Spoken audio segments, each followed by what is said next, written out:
Hello, everyone. Today, I am joined with Nico Spark Green and my friend Jewel the Tiger. That's what your name? But I think that's what you said your name was on YouTube and stuff. Yep. I mostly do work with voice acting and a little bit of art on the side. I actually do have a Instagram, TikTok, and my own YouTube channel, ShinyFloof755. And just for the most part, I do Cookie Run Kingdom content and kind of furryfy a little bit of that. But I'm trying to branch out as far as things like Pokemon, as far as things like uh, Toontown Rewritten and Toontown Corporate Clash, since none of those have voice acting as well. I'm actually working on a couple of those videos myself, so. I see.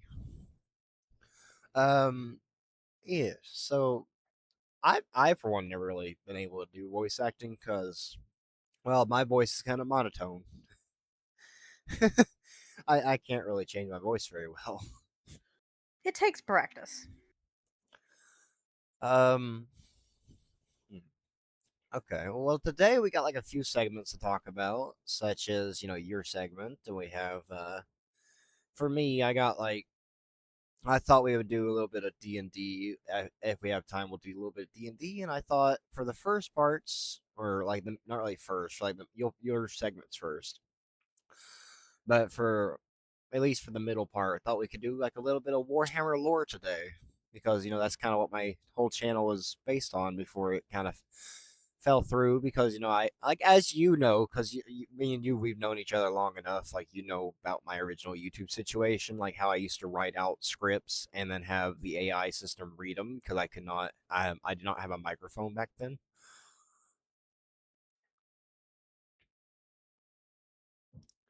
So I thought today that I thought today we could do like a little bit of Warhammer lore, if that's okay with you guys. Hey, as long as it works, as long as it works. What about you, Nico? Hello, Lictor, and hello, Miss Jewel. I'm doing well. Just having a fun, chaotic day as always. I was promised there'd be cake, Lictor, I never and I promised do you. not see a cake. I never promised anything. I just asked, like, I literally just texted you in your DMs, like, "Hey, do you want to do a podcast on Sunday?" And you're like, "Sure." I was promised cake I never promised you because anything. wasn't it mentioned that it was someone's birthday this week? Oh yeah, my birthday was Friday, but it's besides the point. Uh, Where's the birthday cake, Lictor? I don't eat cake. I've never liked cake. So you're saying the cake is a lie then? What? What are you talking? Okay, you know, no. Let's just get to this. Um, Well, I also have to say I did crash somebody else's Twitch stream, oh yeah, you did. technically before joining you guys. Oh yeah, that's Uh, right. I remember. Discord was being a little screwy. It decided to send me to someone else's chat when I clicked on your chat. And lo and behold, the Winter Tigers admin, Grawly, sent me to his server and put me in one of his chats with one of his friends. And I had made an appearance on one of his friends' Twitch streams while they were playing Helldivers 2. Oh no. Oh Oh, right. no. It was a small embarrassment, but I am a chaotic bastard. Positive side, I was invited to come back anytime I wanted. Oh nice. Well, I guess shout out to them. I don't really know the name of the person other than Crawley's, which I've never met him. I never met them either. I don't know what their gender or anything is, so I'm not going to assume. I never met them, so I can't really. But shout out to them. So like they seem like pretty chill people from what you told me. Yeah, the Winter Tiger and a bunch of his friends over there seem pretty chill and pretty easy to get along with. So I can't really complain. All right. Well, we've already been recording for like 4 minutes, so I think we should just let's just get started. So, Joe, I'll let you start off with your segment. All right. So, what did you want to talk about on today's podcast?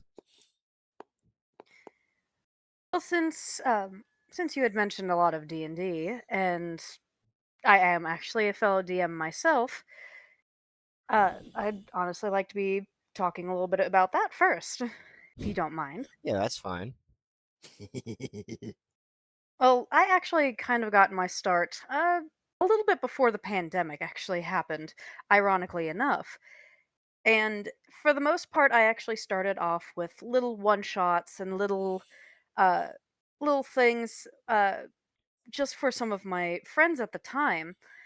And it kind of evolved into okay, I meet a lot of online people and we do stuff through like Discord, and a couple people wanted to do more and more and more. And here I am trying to write some more elaborate stories and working on my voice acting as well. Considering how a lot of the characters I want my players to know how they look, how they sound, their demeanor, and because of my, well, over 20 years of doing theater stuff, I try to get that more feeling just to make sure that my players know what kind of situation they're in most cases, if they are in danger or not. Yeah. And that's honestly my favorite part. Just being able to engage my players with backstory and everything, not to make the characters like one dimensional, like actually have completely set goals, uh, set timelines, and everything. And of Yeah. course, with all the chaoticness that follows, Nico, especially, What? I've been especially a you. good boy. Oh no, Nico. Uh, no, we're not doing that. Don't even start with that. we're not doing I'll, that. No. I will admit, Nico has definitely challenged my writing and challenged my improv in a way that I do find to be entertaining. So I am up for any challenge that any of my players actually give to me now Would you because of it. say that your recent session was the most challenging that I've given you yet? For a variety of reasons, actually, yes. Considering how, because I do Cookie Run Kingdom stuff, a lot of it is based in that sort of thing. If anyone would actually like to know, the players actually went more for the prologue of the actual game, where Dark Enchantress actually has all 5 of the artifacts of the ancient heroes in her grasp. I know this scene way too well. I've seen it way too many times. And yet, still a challenge, not to, not to mention the fact that it was completely unscripted as well. I a lot actually caught me off guard, and I'm actually happy for it. I feel like we all had a lot of fun despite that. Yeah. What was the thing that caught you off guard the most with what was done that session? Honestly, part of what actually happened was they actually encountered some cultists of Dark Enchantress herself that were trying to destroy the Vanilla Village. And they actually had the Cake Burris that was being tied down and forced to attack and destroy. Our wonderful friend, our wonderful panda paladin here, not only completely demolished our guards, uh, but also had met the very young and still very impressionable Red Velvet, as he was only a child that time at that time. And not only were you able to calm Cake Burris down, but actually befriend a very important character to the story, considering what actually happens later within the campaign. Mm. Not to mention Yeah. your antics with the Dark Enchantress herself, making her believe that you were actually on her side. Now, I have Dark Enchantress as, peak intellectual, but wisdom, not so much.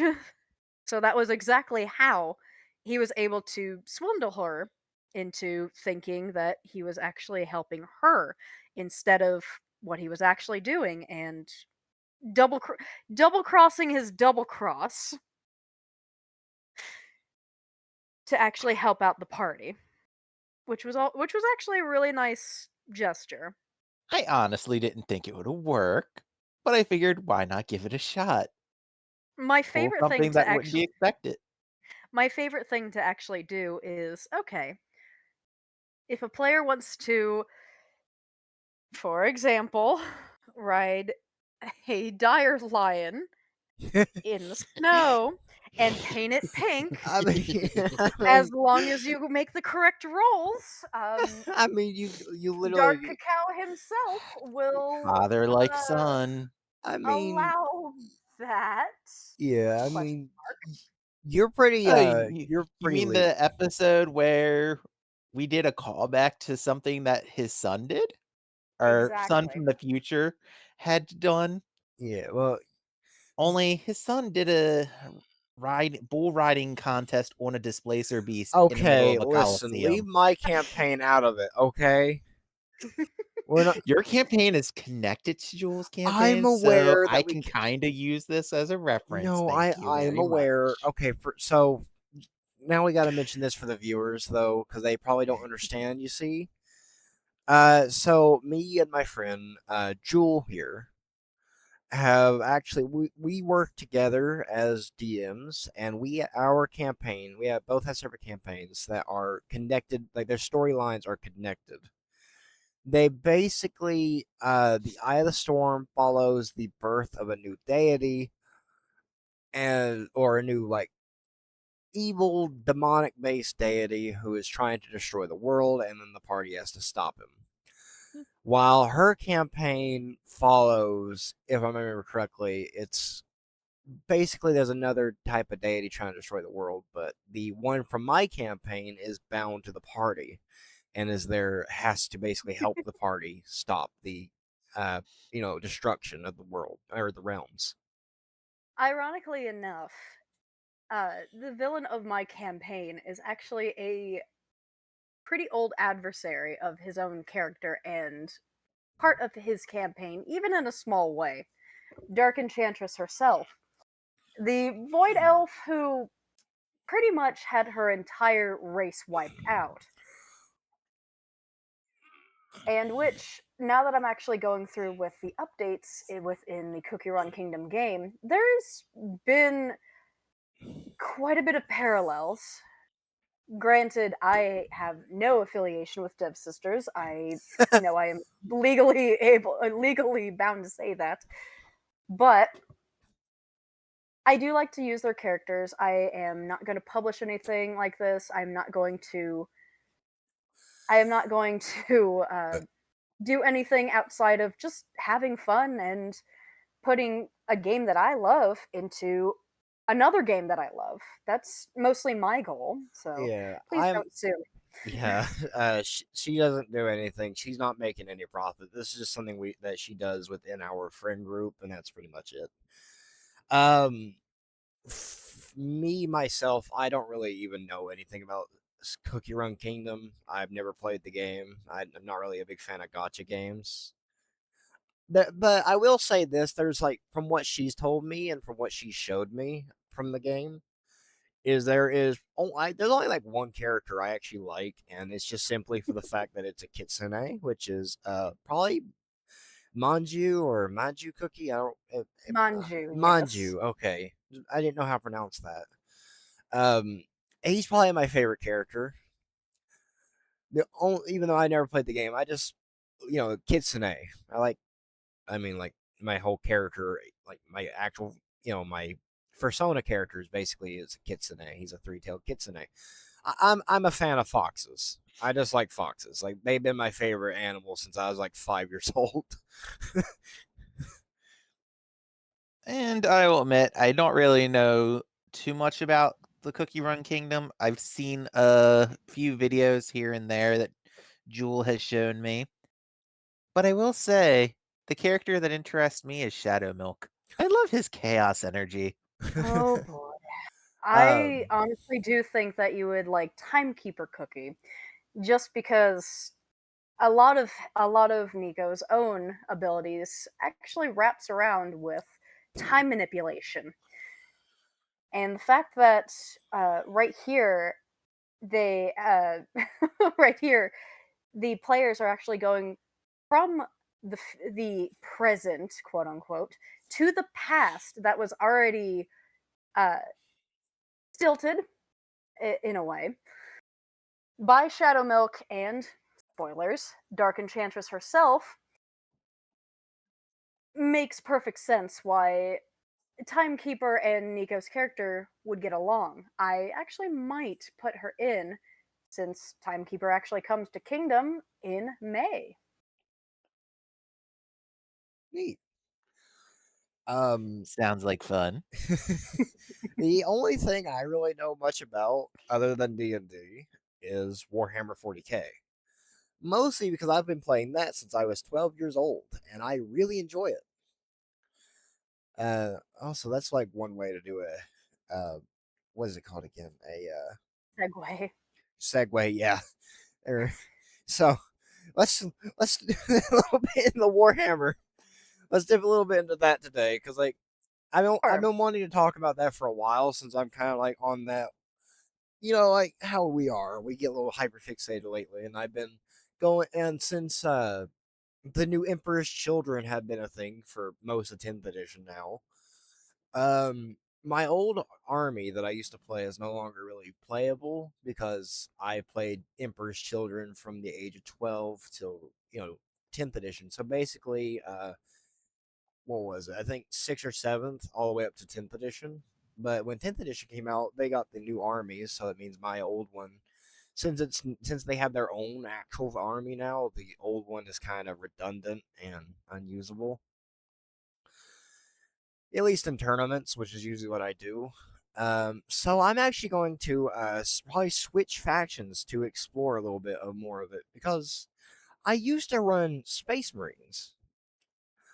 To be exact, the ones I ran before I done Emperor Children, I ran Space Marines for like a year, and the one I always had one I've always liked and wanted to play, and one I actually used to play, is the Kakaradon Astra, aka the Space Sharks. So I thought, like, since I'm building up that army right now and stuff like that, why not talk a little bit about their lore? Would you guys be interested in that? Well, considering you have my attention with a lot of Warhammer stuff, sure, go ahead. All right. Um, Let me see here if I can't get that segment out, or that little thing I have here. So, from what I know, at least, because I'm still trying to get that summary pulled up, space sharks or Kakaradons are a kind of like a renegade chapter, I guess is the best way to explain it. But they are loyal. They're not chaos. They're loyal, but they also don't really listen to the Codex Astartes. They kind of ignore it. What I mean by that is, well, they are literally one of the only Space Marines that are loyal that will actually go and raid an entire planet of people and war gear to basically replenish their ranks. And that's kind of not really loyalist Space Marine like. They don't really most Space Marines chapters usually have like a certain planet that they will recruit from.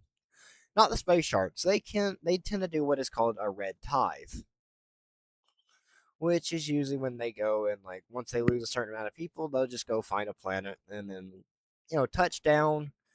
And then by the time they're done, there's no people left on that planet because they take them all. And then the ones that become Space Marines, well, become Space Marines. The ones who don't kind of just become servants of the chapter. And from what I know, at least from whenever I used to play them and stuff like that, they are very good on tabletop if you know what you're doing. I've always played them with either using a mix between the Blood Angels army rule and the Raven Guard army rule, which is really good because I can either choose to be, if I want to play them hyper aggressively, I'll go with the Blood Angels because they're good at meleeing. While if I want to play more of a stealth based or deep strike approach, I'll use the Raven Guard rule, which is pretty good. But there's one small issue with them that I don't really like, and that is how Terminator heavy they are. I mean, I like that, but it could also be it's good, but it can also be a bit of a pain. What I mean by that is simply Terminators are good. They're very strong, very heavy hitting, but they are also very slow. They only get about 5 inches of movement. So, but hopefully with 10th edition, since now the Terminators have this beacon-based ability, I've never got to use them yet, so I don't really know exactly how it works because I've never used it yet. I plan to, but the beacons from what I've seen be played, the beacons can basically be used like kind of like a deep strike. You basically take your Terminators, put them in deep strike or strategic reserve, and then you put down the beacon to where you want to deploy them. And then on your second to third turn, you can then just deploy them wherever that beacon is. From what I've seen. You guys want to add anything or? No, I'm actually invested now. I mean, I would expect something that would have as much armor. Yeah. Probably to move as slow as you described. Yes. Yeah, this is what I'm talking about right now is like a mix of lore and tabletop. Lore wise, I'm only like a quarter of the way done with one of their novels, which is Red Tithe, which is, from what I've been able to gather so far, is basically Carcharodons against Night Lords, which also, I forgot to mention, this is actually one of the interesting parts, is that no one knows who the Carcharodons use the gene seed of. Like, each Space Marine has a Primarch, which means, like, each chapter and successor chapter usually has a Primarch. That's how a Space Marine's made. They need a gene seed, which is a organ that is created through cloning and splicing the genetics of a Primarch into it. And they put it inside of a Space Marine to give that Space Marine that Primarch's abilities, or at least somewhat of that abilities. For example, what would be a good example? Okay, for example, let's say Salamanders and Vulcan. Vulcan's the Primarch of the Salamanders. They come from the planet Nocturne. Actually, no, that's kind of a bad example. What would be a good example? Crap. Okay, give me one moment. I'm trying to think. You know what I'm trying to say, though, basically. Oh, Blood Angels. That's a good example. Kind of like the vampiric Space Marines. Basically, let's say Blood Angels. Sanguinius is their Primarch. A new recruit would come in. It's a normal human. But once they get that gene seed put into them and become a Space Marine, they start getting a thirst. No, they start suffering from the red thirst, which is a literal thirst for human blood. And then they have, after if they live for long enough, they start suffering from the black rage, which is basically they kind of become like a berserker, like a mindless, angry, aggressive warrior. Which would be cool for a Space Marine, right? That would be very good. But they don't really tend to take orders. They tend not to take. They tend not to take like orders from others. They just kind of go nuts. That would be. No one knows who the Primarch is of the Kakardons, nor do they know what gene seed they take.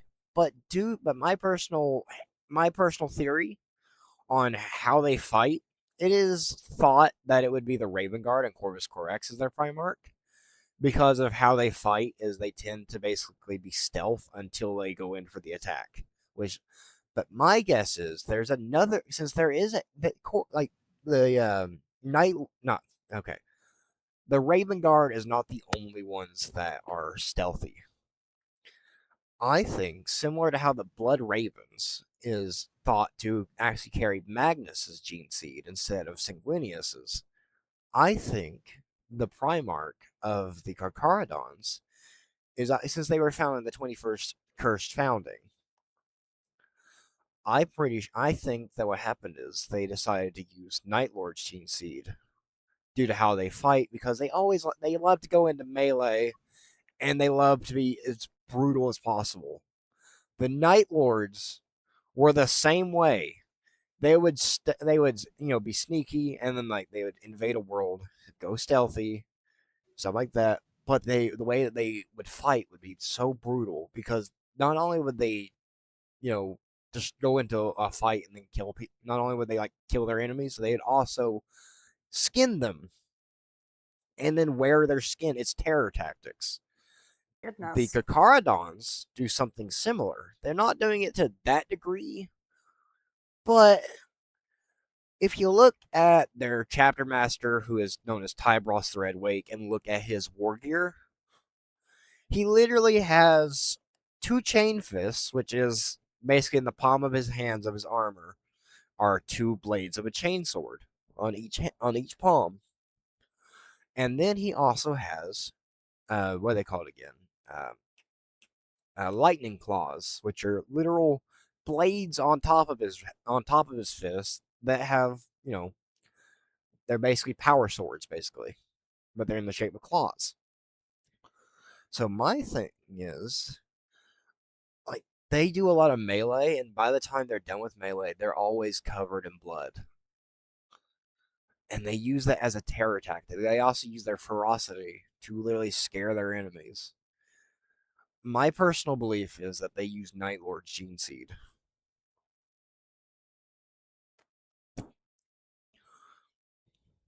Which would make a lot more sense than Corvus's gene seed, because Corvus is all about being stealthy. That's what the Raven Guard do. They're all about stealth. These guys are all about stealth until it comes to the fight time. Until it comes down to time to fight. Then they're not so stealthy. Then they get more up close and, melee. That's kind of like what they like. But yeah. Next time, I could not find the summary because I forgot to pin it. I had a lore summary I was going to read out and then talk about, but I forgot to pin it, so I apologize to anyone watching this. Anything else you guys want to talk about, or? Nico's been quite quiet. Yeah, that's what I was.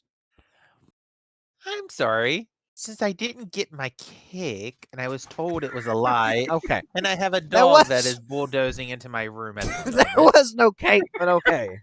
I can see that the dog is just like its owner. Chaotic as always. Sorry for the background noise, by the way. I didn't hear anything. Oh, then that's good. Since I wasn't given cake like I was promised, I was getting some food and nums while you were talking about Warhammer. Yeah, you've tried to get me into it. I still don't really see the appeal. You're still going to have a ways to go to get me sold on it. I mean, in October, we're literally doing I'm literally going to start doing a video thing of either a Warhammer D&D campaign or another regular D&D campaign. Because I have two campaigns ready to go. I have like a Warhammer themed one. And no, before anyone assumes I am not planning to profit off this, I make no money doing these videos. I literally make nothing. I do this for fun. This is a hobby. For any of you viewers out there, this is a hobby.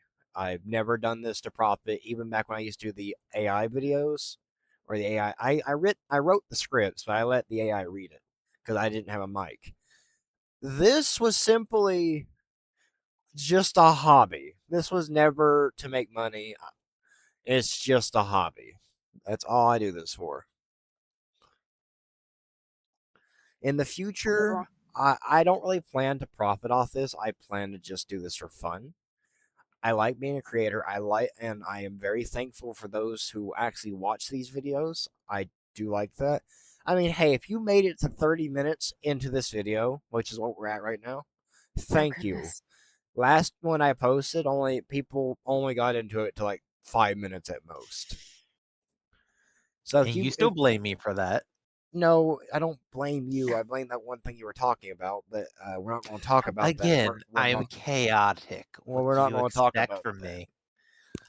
Well, we're just not going to talk about that anymore. But thank you to anyone who watches these, because again, I don't do this for money or anything, but I still actually like seeing people that actually enjoy this stuff.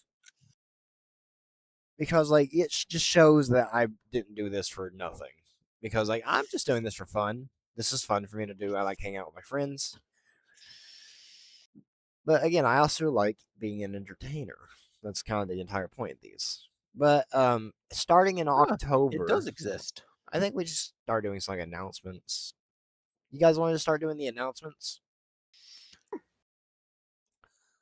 Okay. What are the announcements? It's mostly just channel announcements. For example, in October, I'm planning to do it will either be live streams or just YouTube videos, but me and my friends here are going to be doing Dungeons and Dragons sessions on YouTube, similar to Critical Role. Like it'll be like a similar. Except we won't really be showing ourselves because I don't think anyone here would actually want that. I mean, we could if you guys wanted to, but here's the thing. I will probably do a face reveal if I get to 150 subscribers. That's my goal of my entire channel. That was my entire channel's goal, was just 150 subscribers. And I'll do a face reveal if I get there. But until then though, we're doing Dungeons and Dragons in October's when that's starting. We're also going to probably do Jewel, you said Wednesdays, right? Is when you're free? Yes. Okay, we'll be able to do these types of things on Wednesdays. And yeah. So Yeah, I wouldn't mind I'm doing. pretty much I might. free a good portion of times. yeah. So like every Wednesdays I'll be putting out a podcast video. I may do a live stream one if I can ever figure out how to get that set up on YouTube. But I might eventually start streaming here and now on Twitch. Hey. I don't have a I just second monitor. I do this all on a laptop. I don't have a monitor Oh, or a regular PC. I wanted to do gaming, but then because I don't have a proper PC setup, it doesn't want to do it. It glitches and lags too much. yeah, I was told that there is a way to do streaming on Twitch using OBS, as well as a special app that allows you to use VTubers There is, and but you need PNG tubers. I will there be doing mine as a PNG tuber. there is, but it usually requires two monitors because it's a lot to run at once. The PNG one I hear is a lot more simpler than to run a VTuber setup. I just meant like in general with OBS and Twitch, usually requires like 1 to 2 monitors, which is why I'm just doing videos instead of streaming because I want to get once I get some money and stuff like that because once I'm able to afford stuff like that, I will probably get like a actual computer setup where I can start doing gaming. Well, my dear Kitsune, I happen to Do not have do not not call one, me but that. two laptops if I needed it. Oh good lord, why 2 laptops? I'm talking about like an actual PC setup. I do mine through laptop. So do I I, don't have but the space for a PC. Neither do I, but I'm moving soon. I'll be moving again soon, so. Oh, and I have a question. How are the kittens? The kittens. Aw. Oh yeah, And how's it being an uncle? Or is it a grandpa? Forget which I it is. don't know. It's not really something I wanted to talk about on the podcast. That'd be something we Oh talk about goodness. otherwise, because like my personal life with the cats and my cat having babies, that's just something more of my personal life. The only reason I said it is I heard the mew. I don't know how. Like all of them are asleep. Oh, my cat actually probably meowed, but That's what got me reminded of it. I heard the mew. well, either way, yeah, October we're doing D&D videos. Every Wednesday we'll be doing one of these videos, and possibly in the future, once I get like enough subscribers and stuff like that, uh I may try to do more collabs with people. Me and Joel will be doing collabs. Like I'm pretty sure I'm pretty sure she has some stuff planned for her stuff. Also, And that is a good idea to know. Oh goodness. I mean, Joel, you could talk about that stuff if you want. Like, if you have any like ideas for collabs and stuff, this would be the time. Well, And considering how I mostly am trying to do more of my artwork and more trying to get into uh, animation and editing, Yeah, since I want more videos that actually look more professional, look more clean cut, and all that kind of stuff for when I do it a little bit more frequently, once I have the setup to be able to do so. yeah. Hey, give me 1 second. Okay, I'm back. welcome back. So, yeah. So, Joel, what type of collaborations do you want to do? Or like, we could talk about like our goals or anything like that. Considering how I'd honestly like to be able to do more of D&D stuff and branching out with that. I wouldn't mind if one of these days for either one of our campaigns, uh, granted that it's our own work, of course, Yeah, either starting like a comic or like an animation Hmm. series or something along the lines of that. I'm fine with I that. have Like, an idea that I wouldn't mind trying. what is I'm it? curious. However, this goes if we can get up to 1,500 viewers subscribe to Oh the goodness, channel. What is it?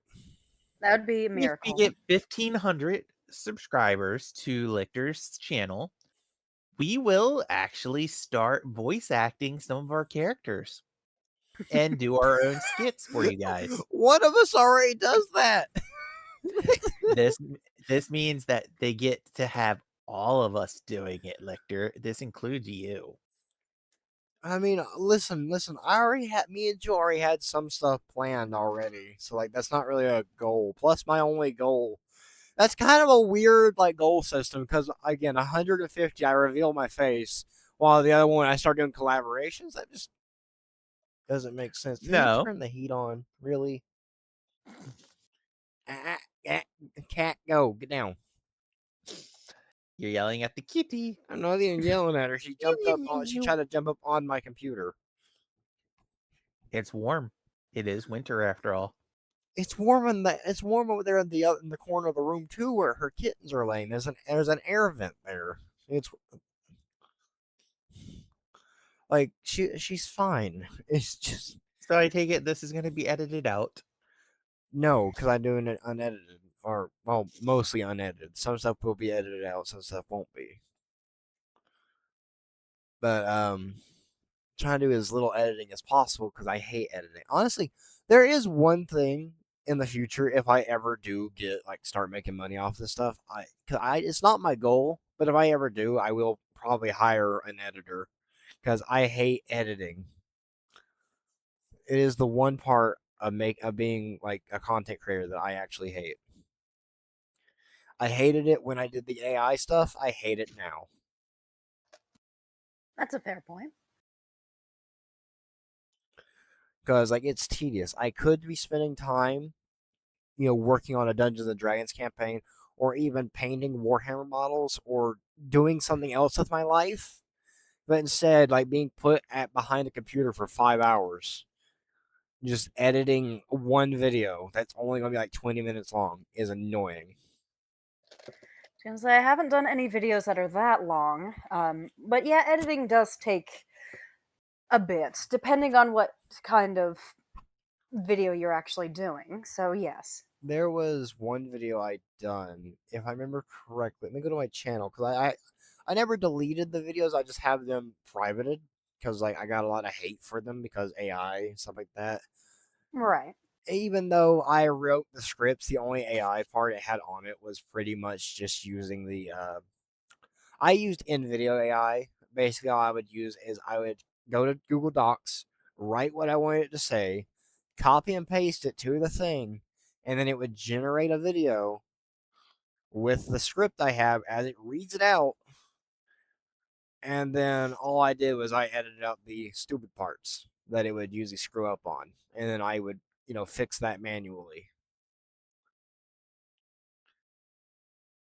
It was not to make money. I actually intentionally done it to where I would not try to make money. It was simply because I did not have a microphone. I was pretty upfront about that, but still got a lot of hate to the point that it made me put me into put me into like a depressed state to where I just gave up on everything. Which is where I've been for a year, by the way. Um, let's see here. Silver Guardians of the Imperium. This was my Grey Knights video. That was a 10-minute video, but yet 10-minute video took me 1 month to create because it took me so long to write out the script. I generated the video, then I had to go through and edit everything, and then I had to post it. And then after that, once I posted it, the file got corrupted. So then I had to redo it all again. Please. And then, I spent overall, it took me I think 20 hours of editing, and it took me about 3 weeks of writing to get that video out. And it was only a 10-minute video. But it was also the most liked one, or at least most, not really, most liked. 90.5% likes, which is not bad, along with 1,103 views, which is the most views I've ever had. Which, for those of you, if any of you guys who watch this video are a returning viewer, I thank you.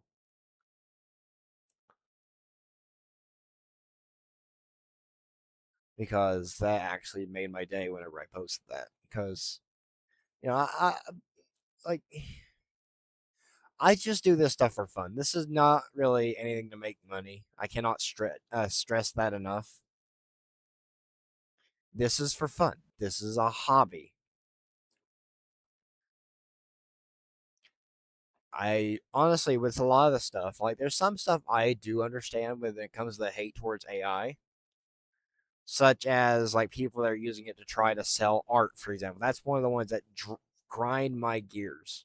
Is when people will generate like pictures. Jewel, I'm pretty sure you can understand this one too because you're an artist.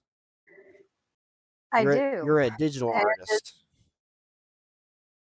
I very much do. Yeah. Considering how there has been a major raise in AI, and I very much do not approve of it. Considering how I do my own artwork, I do my own voice acting. You've done artwork for Yes, me too, yeah. I have. Yes, quite a bit actually. Yeah. Yeah, quite a lot. I mean, like, you literally were the one that made my first ref sheet, so. There you go. Yeah, exactly. And hopefully that I'd be able to not only get better in my artwork, but with my voice acting, with my writing, and that sort of thing. And since you've actually been helping me out a lot with that, honestly, I couldn't ask for anything better, and I Yeah. thank you. And as for the AI stuff, I really don't support it either, due to the fact that it taking other artist work and trying to use it to make things for others, it's just the cheater's way. Yeah, pretty And the stuff much. that it's producing isn't that good. Hell, Yeah. you can tell that the humans have like 6 fingers and the limbs aren't accurate.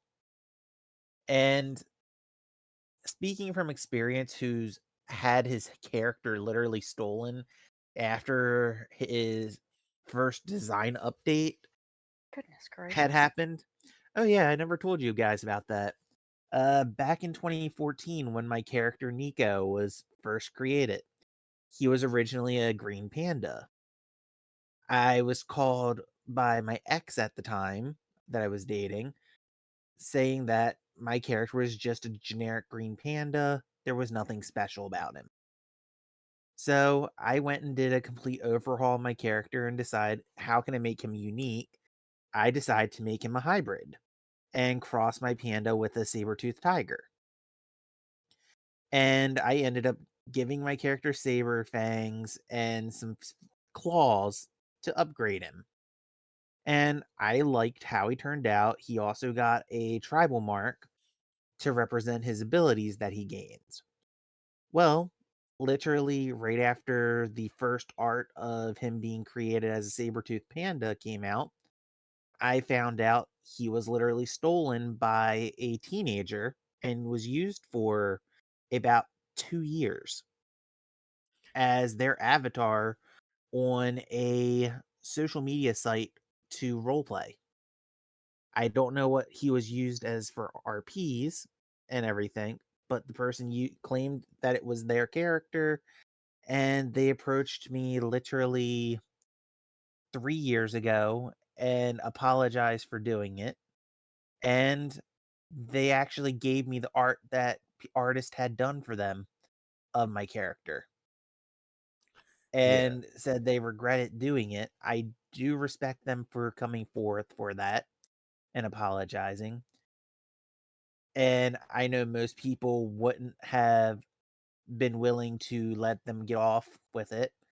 But after having a accident in 2021, I was willing to let them slide. But when it comes to AI and how it's taking art that others have, I cannot respect that. Yeah, no, I don't either. Along with my character, I put kind of like an anti-theft thing on mine, like mine's design, simply by using such a specific thing. I'm not going to tell where because I don't want anyone to recreate it. But let's just say there's a specific watermark that is only to my characters, and they all share one thing in common with their designs. And I done it in such a way that is very specific that even the slightest change to it would show that it's a fake. I mean, that's actually how a lot of artists put their stuff, Yeah. considering either just like a watermark on their art or some sort of some sort of thing that it would be ridiculously difficult unless they actually had the original piece.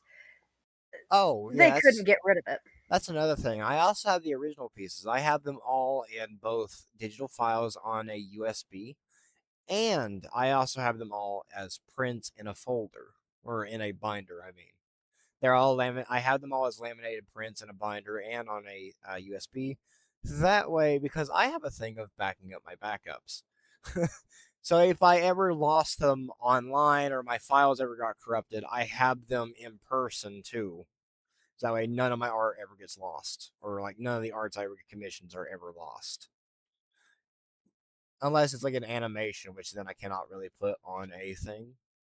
But I only I got like have all I know what you're saying with that. For me, I personally have gotten an external hard drive and I have all my art organized by artist, date, and the theme and what character it has done. Animations included. I see. As of today, it is over 3,000 pieces of art. Goodness How many? gracious. Oh, Jewel. I mean, I know how many characters Nico has, and plus we'd be here all day if he was. How many characters do you have? It's actually a good question. I have three main ones. Of course, the tiger, a fey corgi who, well, she gets herself in quite a bit of trouble within Lictor's own campaign. I also do have a skull dog that, honestly, when I was more into Castlevania, I kind of used as more of an undead werewolf, and she has a whole backstory with her stuff as well.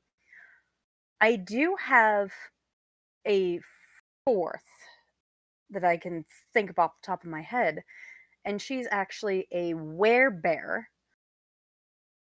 She's more kind of standoffish, aloof, and just doesn't exactly like to talk to much of anyone. I So, see. probably about four characters that I can think of off the top of my head. Um, I have several. I have, for example, Lictor. That's my main one. Yes. But I also have some that I don't really have art of yet, but plan to, such as, well, we have the elk. She's a white. We have a white elk named Vixen. I don't really think I should talk about her that much, but I have I have a hybrid of a fox and a fruit bat named Spectre. I have a Wendigo named Adohai, and I have an Arctic fox named Vex, who you actually know from the D&D campaign. Yes. Uh, and hate him. For some reason Yeah. you hate the poor fox. Mm. Considering what he did to my character indirectly, yikes. Which reminds me, we decided to take a joke from Team 4-Star because of this. Oh goodness. Oh no, what'd you do? Team 4-Star has started the Krillin KO counter for Dragon Oh, Ball Z Abridged. We have a Wish KO counter now for every injury she has had. And And because it's of the timeline bullshit, the counter has gone up. yeah, significantly. significantly. I mean, it's like every session, for some reason or somehow, every session the corgi gets punted. Like we don't know. Like it's always in some interesting way. For example, I remember one boss fight. You tried to use your character's whip to kind of grapple onto the boss, and then they basically just pulled it because you rolled a nat one, which caused I did. the boss just to just catch and pull it and send your character flying. Not to mention the babysitting episode. Oh Oh, no, we're not going to talk about oh, that one. oh Oh goodness. no, that one was just You mean bad. the fact that Wish got a bald spot? Yeah. So for those who don't know, there was one where they actually had to babysit a young character, and what happened is the character got into a lot of like would cause a lot of chaos, which was a little fun thing because it was a little side quest I thought would be fun. Kind of like a wild goose chase. And one of the things that happened was the character stole candy. And whenever they confronted it and they confronted the angry store owner, they turned around and the young character was missing. And there was a piece of candy stuck to the corgi's fur. And what happened was when the other character, whenever Nico's character saw it, his character grabbed it and ripped it off, leaving her character with the bald spot. And the character that did it ended up being my character's father's pet, Yeah. who happened to be a Go displacer thief figure. who had You issues didn't with corgis. you didn't really have to get that deep into it, but yeah. I figured it'd be funny context. cat versus dog kind of situation. Yeah, Yes. cat versus dog, basically. I just thought it'd be funny, like, wild goose chase side quest, since we had like two members who were sick, so I two mean, I play. don't mind those sort of things. I try to do that myself, and even as a dungeon master, it is it's hard coming up with characters, settings, motivations for said characters, NPCs, names. But it's even harder. The hardest thing about being a DM for anyone who is actually still listening is scheduling. That is the hardest thing for a DM to do, Yeah. is make a schedule that works for everyone. Yeah, especially when a lot of your players, like mine, for example, we have one of our players is still in college, and so she has to go to classes, which is, I mean, she's older than me, but still goes to college, which is, it's understandable for her career pathway she wants to do. It takes about 8 years of study, so I mean, that's the thing about being a scientist, but it's kind of hard to D&D whenever you have people that have and we have another one who goes to like doctor's appointments quite often. It's kind of hard to when you have like chaotic based schedule people with chaotic schedules can, or what's the word for it? Uh, Unpredictable scheduling. There we go. Conflicts of interest. No, that's a whole different thing. It's unpredictable schedule. Conflict of interest. That's a whole different thing. That's whenever you have like two people that are like, that's more like for like drama based situations. Um, but yeah, no, being another thing I have problems with being a DM, right, is trying to write for like the party, which is like, so D&D, you have to have a story, and it's so hard to write a story that will work because you never know how the players are going to interact with your characters you write. So usually what I'll try to do, I tried doing it for like session 0 through 1, like introductory session to session 1 and 2. That ended poorly because one of my boss fights got cut short. Ugh. But so now I just usually what I'll do is I'll just make a bulletin board of like what I want to have happen, and slight bits of dialogue between NPCs, and then usually I just let the players fill in the gaps by what they do in the session. It's like having a story without a narrator. It's very hard. I Yes, mean, yes, extremely.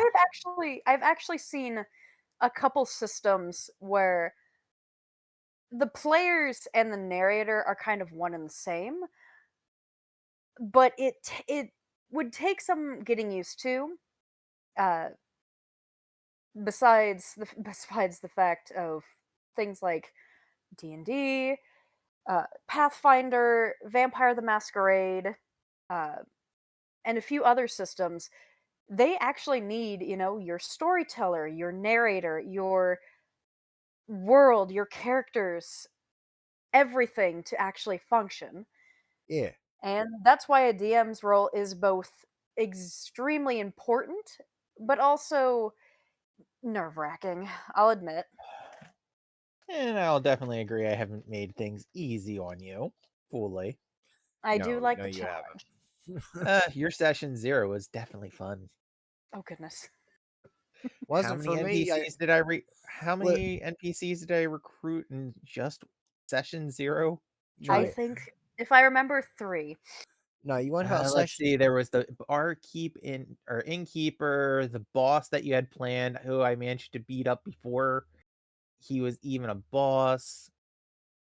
So you had to improvise a new boss on the fly. My character got Yes. unalived by Rahadin, yeah. My character. and then By you a made a dagger. deal with. Then there was your character Jewel as well My character that you got had at the end, again. My character correct? got unalived by a fork. That was not a good session for me. 1d4 plus their strength mod, and unfortunately, uh, casters do not exactly have uh, a wellspring of HP. Let's just say that. That's why And if anyone is actually starting D&D, I would highly recommend do their one stat that is, essential to your character, like for a caster, for a bard. Definitely have your charisma be your highest, and then either dex or con being your second highest. That is my recommendation. My recommendation for new D&D players: if you play a rogue, invest in health potions for your character. You will need Very them. much so. You You will will need need I them. have to agree with him on that My one. my character got unallied by a fork. Not just that, my character was the paladin of the group, and he just did really crazy well that session, I would say. I just got lucky as or luckiest rolls, you would say. Luck How is many nat sometimes what 20? all you need. If I recall, there was at least 5 nat 20s. And you definitely had a lot of that, yes. You Goodness. know, And uh, then there was also your character Jewel joining the party because of a bet that you made with me.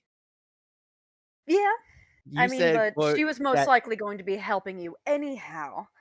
she just Um, wasn't gonna be a party member originally. no. If anything, she was going to be your typical uh, DM NPC. Oh, you guys are in trouble? Well, guess what? You have this enemy that you're trying to defeat, and yet your party is down, two people, and the other two are in red health. Oh, look, there's a thunderbolt that comes exactly from the sky just to completely destroy the enemy.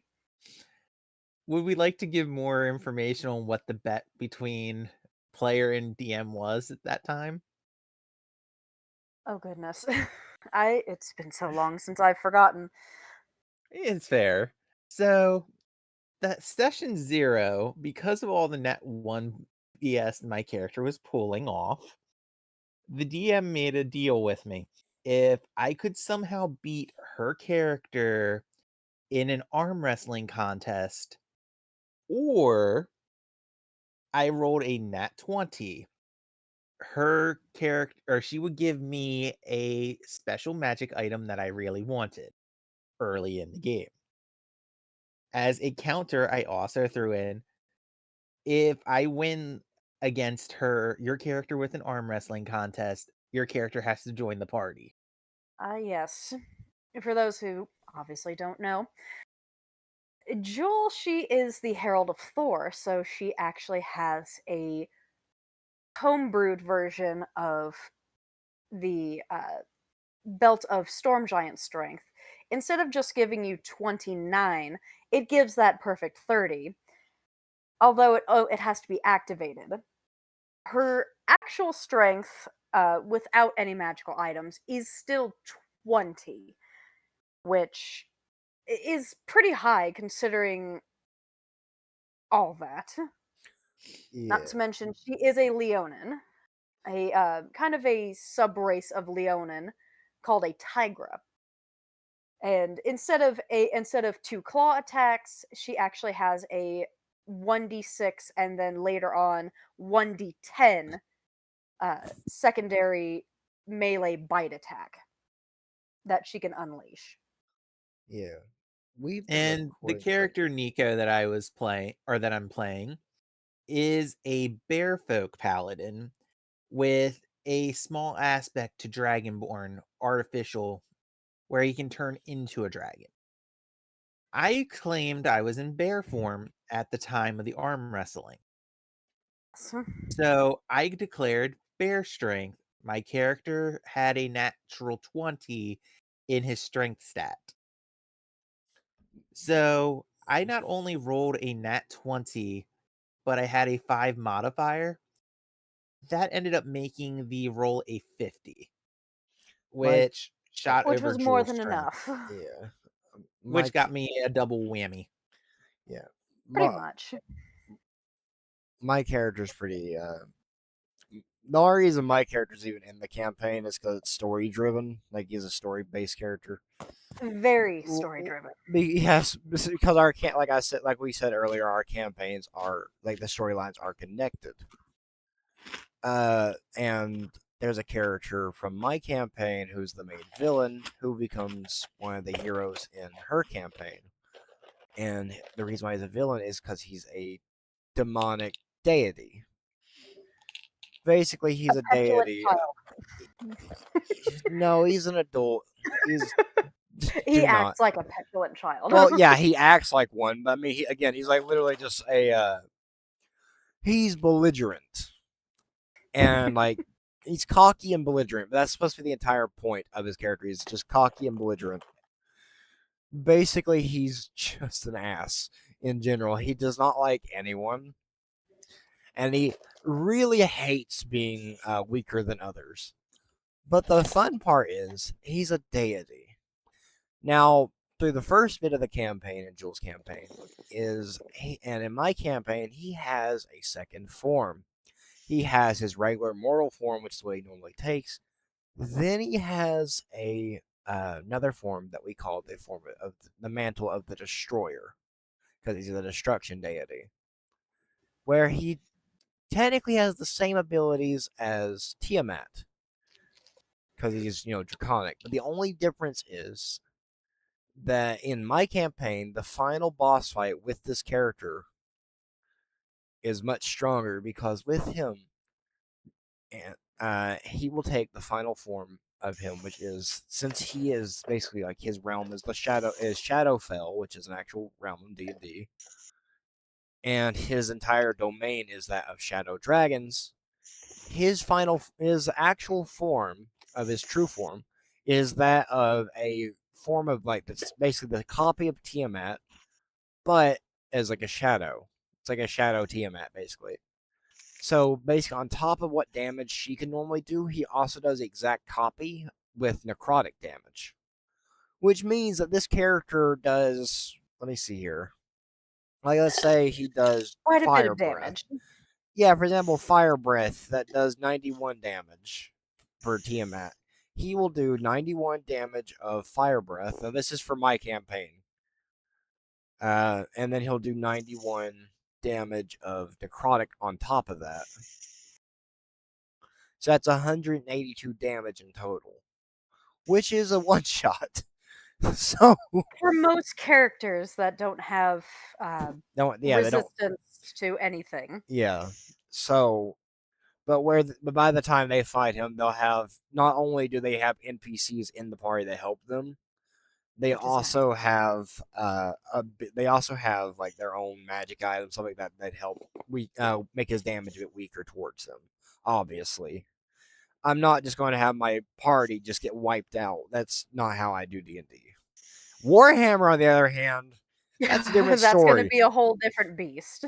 That's a different thing because that one is a game where I'm trying to wipe you out.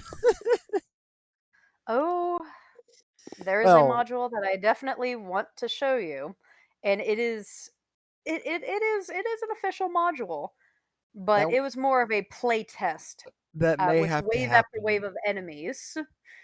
That may have I to might have to show happen you it. next recording because like this time Sure. it's already been an hour, 8 minutes and 30 seconds. Uh, yeah, I suppose we can probably end it here. Yeah, yeah, because this is gonna be a pain to edit. So Fair You point. can do it. so I think we'll just end it here. But yeah. We'll be Okay. record. So little announcements again. We'll be recording these type of videos every Wednesday, or we can do like me and Jewel may be doing reaction videos, something like that. If I can figure out how to set that up, if she'd be open to doing that. With I don't know. I Reaction would very videos would much be. be, yes. That Me and sounds like her. fun. Yeah, we can do reaction videos. We can do once I move and get like a better system set up, I will probably do gaming. Like again, my channel is a variety channel. It's for general entertainment variety channel, which means that yes, I am basically I want to do gaming. I plan to do maybe Warhammer painting if I could figure out how to get that set up, which I might be able to do, might not, I don't know. And I want to do podcasts and Dungeons and Dragons type stuff. But yeah, if you like that, like stick around. Like I'll definitely be here. I'm not going anywhere. But yeah, so uh I have soundboard muted because I knew you'd try that, Nico. Try what? I saw it. I saw the soundboard pop up. You try to do the Taco Bell soundboard we have. I saw that. I saw that. You're not getting away with that one. I saw it. Oh, you mean the fact that Lichter's color scheme looks like a Taco Bell dog? Okay, stop with. Okay, yes, I get it. My color Later. scheme looks like that. I get that. I think To we be can discussed save at a that later for video. another podcast. Yeah, we're trying to end this one. This one's been going on long enough. I But know. yeah. This is to be discussed. Or should I say, in the case of JoJo's Bizarre Adventure, to be continued. Continued. Oh Lord. Cookie Run Kingdom does that as well. Oh no. But yeah, Oh, yeah. but yeah, we'll just leave it here, and I guess I'll see you guys next time. If you guys actually, if anyone who's watching these videos, if anyone has made it this far in the video, thank you. You are awesome. Thank you very much. And what? I also thank you as well. Which last video, I doubt anyone will actually see this message, but because last video only got like a minute before people just started dropping. So I don't know why. It's not like it wasn't an entertaining video. Like the video itself was. If they got to later, I mean, sure the beginning was kind of crap, but I mean they got to it like later on, it'd be pretty. There was pretty funny stuff we done, but And to be fair, it was our first time doing a collab fair, together. yeah, that too. So, and for anybody who has made it this far in the video, feel free to leave a comment on what section of the video made you laugh the most. if you wish to, I'm not one of those YouTubers that's like, oh, leave a like, leave a comment, subscribe. I don't do that. No. If you like my stuff, you can do it if you wish to. I'm not the one that forces that crap. I do this for fun, not for views, not for likes, not for nothing. I just do this because I want to do it for fun. All right. Well, I'll see you guys next time. Goodbye. Bye. Later.